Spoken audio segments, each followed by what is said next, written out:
In this video, I'm going to teach you the top 5 things that you should know about credit repair in 2022. Let's begin. The first thing that you should know is that excess personal information on your credit report is probably the #1 reason why you've been struggling to get resolved. For a lot of people, if you take some time to look at your credit report and you go to the personal information section, you'll notice that you have old addresses that you probably used to live at, old employers that you probably used to work for, and to you, this may seem harmless, but little did you know that if you are currently in the process of getting your credit repaired or repairing your credit for yourself, these are the things that the credit reporting agencies can and most likely do use to help keep negative accounts showing on your credit report. A lot of times this excess personal information can be directly connected to negative accounts that you've been disputing on and struggling to get removed. And the reason for that is because the credit reporting agencies, data furnishers, and the creditors are using that excess PI to help keep those negative accounts on your report. So if you want to improve the effectiveness of your disputes moving forward, one of the best ways to do so is to remove the excess personal information before your dispute process and sometimes even during your dispute process. One simple method that you can implement to work against this is something that's called the 1-10-20 method, right? And this is actually something I learned from a mentor, and I even use it today within my own credit repair company. So it's very simple. All you're gonna do before you send out your first credit repair dispute letter, you're going to send out a personal information update request letter to the credit reporting agencies, right? 10 days after the first day you send that update letter, you're going to send out another one. So you're going to send one out on day 1, and then 10 days after that, you're going to send out another one. And then another 10 days from that 10th day when you sent out that letter, on the 20th day, that would be 10 days after day 10, is when you're going to send out another personal information letter along with the actual dispute on behalf of your credit report. And that is the 1-10-20 method. Very simple. So to repeat once again, on day 1, you're going to send out a personal information update request letter. 10 days after that, you're going to send out the same exact letter. And then another 10 days after that, which would be the 20th day, you're going to send out another personal information update request letter. But this time you're going to send it with the actual dispute with it. And then from there, your dispute flow will begin. Now, what you're doing when you send out these letters is that you're asking the credit reporting agencies to make it so that only one name, one address, and one employer are showing on your credit report, because that's what you need to make sure that your credit report is properly structured. And the beautiful thing about that is that when you're sending out these letters, you're not disputing on anything. It's a request. The difference between sending out a dispute, which is what you would normally do, versus a request, which is what you're doing now for your personal information,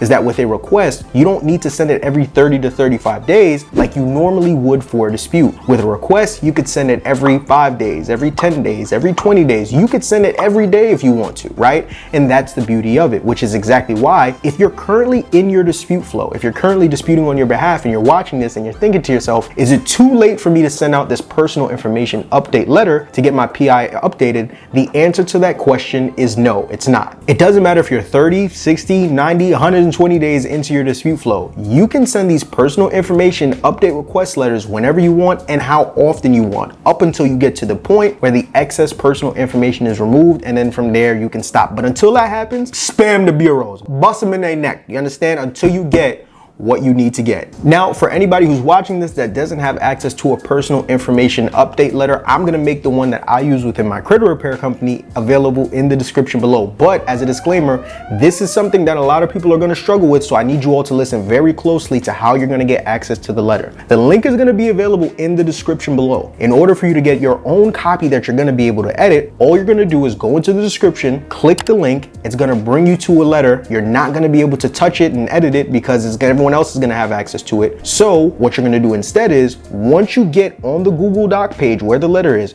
you're going to go in the upper left hand corner, click File. Once you click File, you're going to scroll down to where it says Make a Copy. You're going to click Make a Copy, and then from there you're going to get the same exact letter that you're going to be able to edit and put your own information into and use on your own behalf.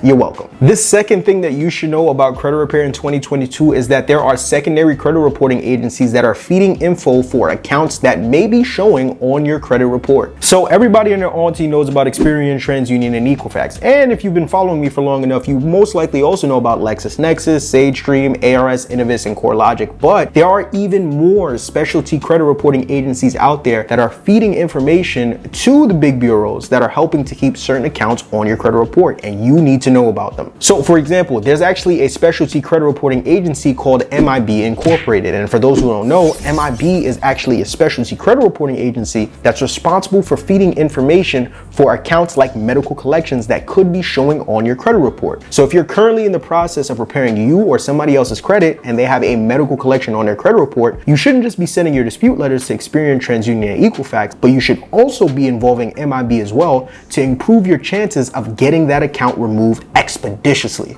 Or let's say you have an account on your credit report that went into collections and is from somewhere like Verizon or COMCAST or AT&T. If that's the case, you shouldn't just be disputing with Experian, TransUnion, and EQUIFAX. You should also be involving a specialty credit reporting agency called NCTUE. This is a specialty credit reporting agency that has to deal with telecommunication accounts and also has to deal with utility accounts. So if you have a gas, water, or electric bill that went into collections or that got charged off and is on your credit report, hit up NCTUE. If you have a, phone bill or a cable bill that went into collections that's showing on your credit report, hit up NCTUE. There are a couple other of these specialty credit reporting agencies that I can talk about, but for the sake of time, I won't do it in this video. I did, however, do it in another video, and if you're interested in watching it, I'll leave the link for it in the description below. The third thing that you need to know about credit repair in the year 2022 is that removing debt from your credit report does not mean that you no longer owe the debt anymore. So the process of credit repair is to get items removed from a credit report or to get items that are showing as negative updated to positive. However, whether either of these things happen, this does not now mean that you are no longer in debt to that creditor moving forward. That's just not how it works. So for example, let's say you have an account that's in collections and you're doing your own credit repair and you get that collections account removed from your credit report. This now does not mean that you no longer owe debt to that creditor or that collections agency. This just means that that collections account is no longer showing on your credit report.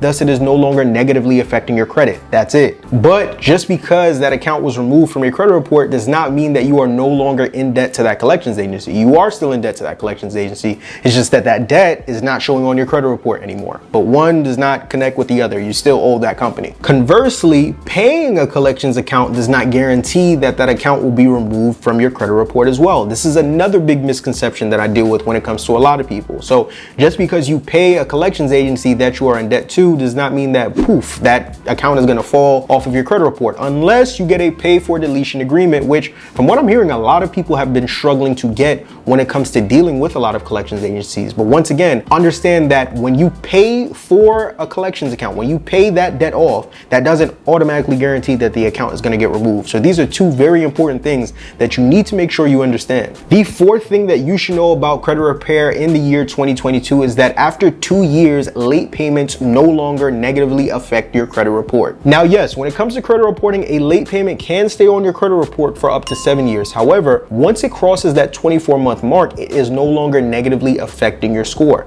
This is exactly why I encourage a lot of you to stop focusing so much on, credit monitoring services like Credit Karma and focus more on Identity IQ, because Credit Karma is going to show you late payments going back 6, 7, 8 years ago. You understand? And now you're going to sit here and be stressing yourself looking over late payments that aren't even affecting your score moving forward. So that's another very important key for everybody to know. And as a bonus, before we get into number 5, another thing that you all should know is that you don't necessarily only have to mail in your disputes to the credit reporting agencies, but did you know that you could also fax in your disputes as well? A lot of people might be watching this and thinking to themselves, well, I would love to fax, but I just don't have the fax numbers. I'm going to drop the fax numbers for all 3 credit reporting agencies on the screen right now.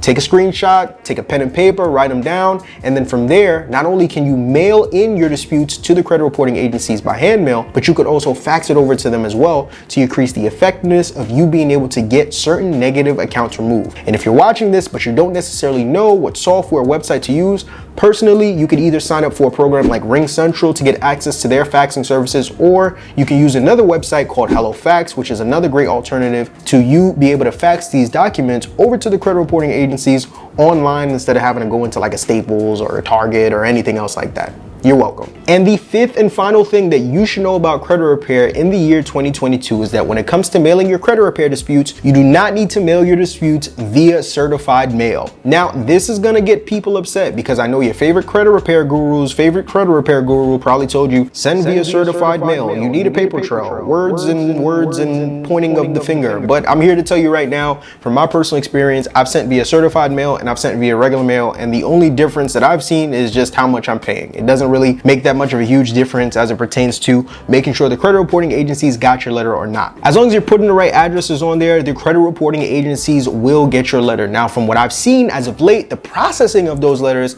have gotten a little bit slower, which is why I don't typically advise people to do what they would used to do, which would be to call in to see if they got the letter or not, because now, for whatever reason, the credit reporting agencies are taking much longer to process these letters, which is probably why it's taking you a little bit longer to see results during your credit repair process. But I can assure you, whether you're going regular mail or certified mail, those two things are not really going to make all that much of a difference as it pertains to you getting the results that you need for your credit repair. So you don't need to send via certified mail. But that concludes the video. Like and subscribe for more content. Love you guys. Peace.